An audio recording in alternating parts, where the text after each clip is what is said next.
Hi, welcome to the video, and today we are talking about a cloud company that I believe is undervalued.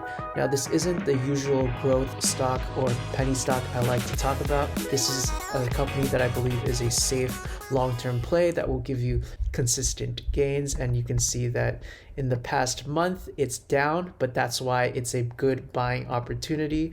But in 3 months it's returned 8%, 1 year 10%, and over 5 years about 71%. These are really good gains. These are more normal gains, and that's why this is a safer company, because it's not existing on the same bubble that other cloud companies are. Do you know what company I'm talking about? The company is Oracle. Oracle is turning into a cloud giant, and why this stock is a buy. We'll go over this article, do some basic analysis, and I'll give you my thoughts.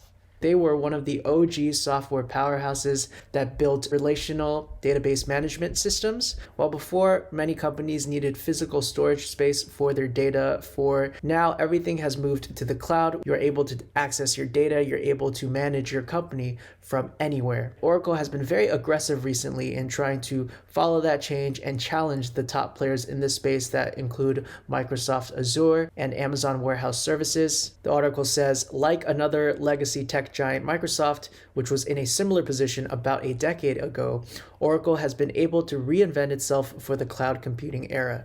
It is betting bigger on a cloud-only version of its core database software business. Already, it has had strong revenue growth in cloud enterprise applications.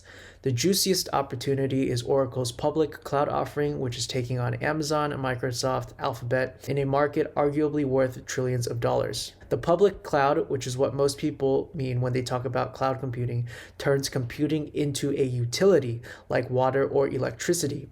Instead of building your own data centers and buying and assembling servers, storage, and networking gear, which companies used to have to do, it was very expensive and cumbersome to build, you farm it out to the public cloud players. And if you need more capacity, you buy more. If you need less, you buy less. It's about getting what you need quickly rather than investing in the hardware, real estate, and infrastructure of data centers. Slowly but surely, every company is shifting at least some computing on cloud services, and the trend is accelerating. This is the same idea as everything being outsourced now, everything being software as a service. Not only do you not have to hold your own data, you don't need to design your own websites. We have Wix or Squarespace to do that. If you want to build a subscription-based business, you actually don't even need to build that infrastructure. You could outsource it to a company like Zora, which was created just so you can make a subscription-based business. Everything is moving online, and all of those businesses I mentioned, they all need one thing, and that's a place to store their data. If Oracle is a cloud play, it is certainly not being valued as one. Were investors to use the cloud-based data warehousing company Snowflake or Snow as a benchmark, Oracle would be valued at more than $3 trillion, up from its current $183 billion. Quote, "The market assumes Oracle is not going to grow at all," says John DiFucci, a former Wall Street tech analyst. "That's what the evaluation is telling you. The market is wrong," he adds. Once Wall Street begins to understand Oracle's cloud-based transformation, and as that change gradually shows up in the numbers, the upside is considerable. If we go to the Cloud Wars, we can look at their fiscal Q1 revenue. And in the first and second places, we have these very popular companies that I mentioned. Microsoft is number one with 15.2 billion. Amazon is too far behind with 11.6 billion in revenue. Number three, we have Google Cloud at 3.44. Then we have Salesforce. We have SAP. And at number 6, we have Oracle at $2.25 billion, and they are in front of ServiceNow, Workday, and IBM, and Adobe. So if we look at their quarter financial results, their earnings per share is up 16% to 80 cents per share, and non-GAAP earnings per share up 19% to $1 per share. Oracle Gen 2 cloud infrastructure and autonomous database revenue up over 100%, and their Fusion Cloud ERP, this is enterprise resource planning. You use it to manage people in your company. The revenue is up 33%. NetSuite Cloud ERP revenue up 21%. Even if this is hard to understand in a vacuum, let's compare compare it to a couple of other companies. Here we can see Oracle has a market cap of $180 billion.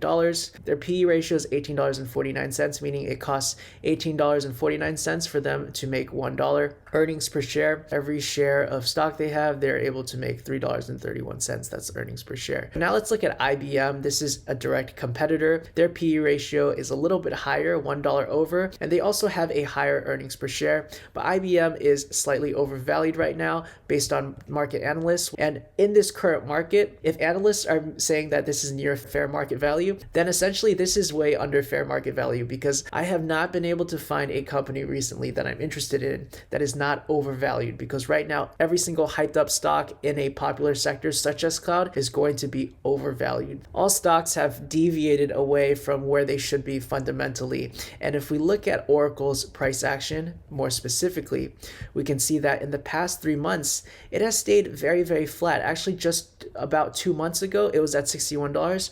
2 months later, it's still at about $61. And this is why I want to talk about it, because it's hitting some support at this $60 mark. So I think $60, $61 is a great buying opportunity. There's a lot of room for it to grow, in my opinion. And this is a very safe stock. Even just looking at the options, the volatility is incredibly low. So when volatility is low, that means this stock isn't going to move that much. So don't expect tremendous multipliers of growth, but you can expect a good consistent growth. If you look at it over the 5-year mark, it's trending up. There's definitely some fluctuations, but they shouldn't be that aggressive. Oracle is in a very hot growing space.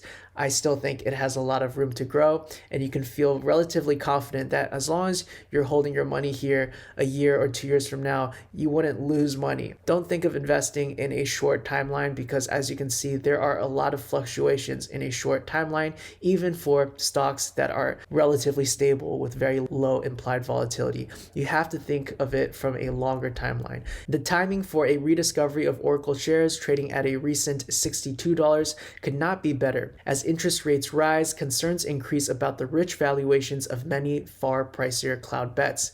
Credit Suisse analysis Brad Zelnick thinks that Oracle's revenues are poised to accelerate, quote, just as investors increasingly look for value-oriented exposure. Quote, Oracle offers investors a high-quality value play with the opportunity to capitalize on the company's cloud transformation and increasingly attractive business model. He has a price target of $82 on the shares, while Zelnick has $75. Given Oracle's potential, those price targets could be too low. One of the reasons why they've continued to dip recently was likely because they had a deal to purchase TikTok's US operations that apparently has fallen through. That was a really, really big deal. TikTok is one of the most popular social media sharing, Instagram type apps. And losing this deal, I think, is a blow, but at the same time, it doesn't change the fundamentals of this company. It doesn't hurt their cloud bottom line. If anything, this is just a reminder that Oracle is very future facing by trying at least to snatch up one of the most popular apps in existence today. But yeah, that's all I have for today. Let me know what you think about Oracle. Do you think it's a good buy? Why or why not? Please like and subscribe if this was helpful, and let me know what other types of videos you want to see. This is Green Knight Trading, where Squires become knights. Thank you all so much for watching. I appreciate you, and I'll see you soon.